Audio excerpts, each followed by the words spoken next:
Back to BDM, kali ini saya akan membahas sebuah buku berjudul Perang Melawan Influenza, Pandemi Flu Spanyol di Indonesia Masa Kolonial. Mengapa buku ini saya bahas? Karena ada kemiripan dengan situasi yang sedang terjadi sekarang ini.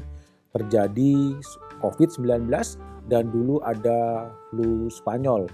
Boleh jadi Ravando adalah seorang penulis sejarah kesehatan yang menggambarkan secara detail apa yang terjadi ketika flu Spanyol itu merebak di dunia dan merebak di Indonesia khususnya. Kalau soal pandemi, sebetulnya Ravando menulis bahwa COVID-19 bukan pandemi yang pertama.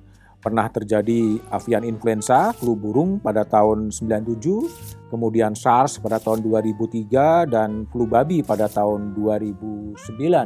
Tapi buku ini menyoroti soal flu Spanyol yang terjadi di Indonesia 1918, kira-kira 100 tahun yang lalu. Dan diperkirakan 1,5 hingga 4,3 juta jiwa menjadi korban keganasan pandemi flu Spanyol. Dan jumlah korban tersebut terjadi di wilayah Jawa dan Madura. Bercerita soal peristiwa-peristiwa kekinian yang ada sekarang, soal hoax, berita bohong, orang-orang yang mencoba memetik keuntungan di tengah pandemi, itu juga terjadi dalam tahun 1918 yang dituliskan oleh buku Ravando. Bagaimana posisi parlemen pada waktu itu, posisi DPR sekarang, ini juga terjadi ketegangan-ketegangan.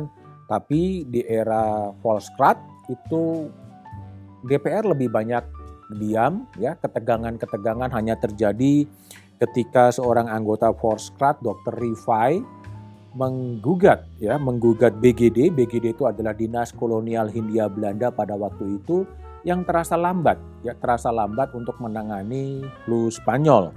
Sampai Rifai, dicatat oleh Ravando, berkata demikian.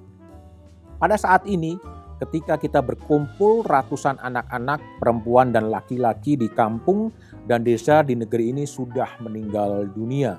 Yang mana bila merujuk pada perhitungan BGD itu adalah Dinas Kesehatan Kolonial Belanda, jumlahnya tidak banyak sehingga tidak perlu disesali. Artinya apa? Soal data, dulu dan kini tetap menjadi permasalahan. Rifai mengatakan jumlahnya sangat banyak, tapi yang tercatat itu adalah tidak sebanyak itu. Kondisinya sama dengan kondisi yang sekarang. Urusannya juga sama, urusan kadang-kadang bukan urusan klinis, tapi urusannya klinik.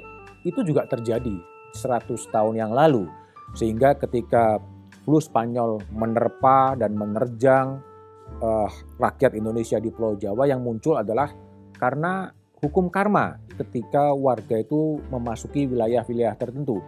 Upaya-upaya orang untuk mendapatkan keuntungan di tengah pandemi dari dulu juga sudah ada dan mungkin sekarang juga ada.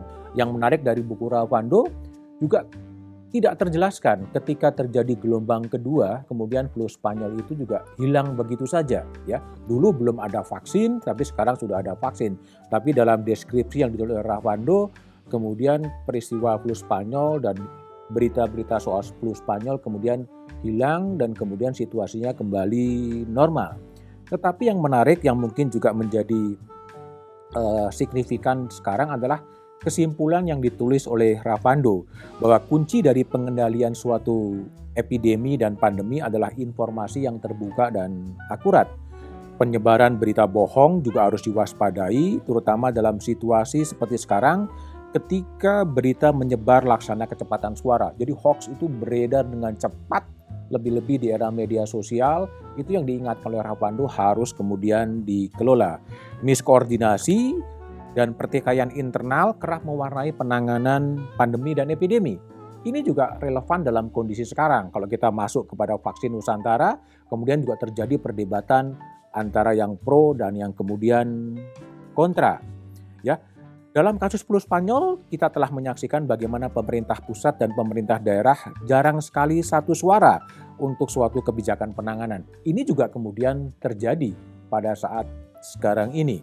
Dan yang paling penting dari kesimpulan yang ditulis oleh Ravando direfleksikan dengan kondisi kekinian adalah di tengah situasi pelik selama pandemi, kepentingan politik harus dikesampingkan.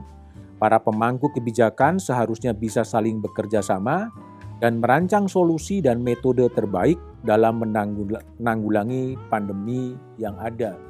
Belajar dari sejarah, belajar dari data menjadi penting. Kepercayaan pada data, kepercayaan kepada ilmu adalah kunci untuk menangani pandemi di negeri ini. Buku Ravando menjadi penting dan dia juga memesankan agar kesalahan dan kegagapan penanganan pandemi di masa lalu tidak kembali terulang di kemudian hari. Sebuah dokumen histori yang menarik, Flu Spanyol, yang bukunya dan substansinya masih relevan dengan kondisi penanganan COVID-19 sekarang ini.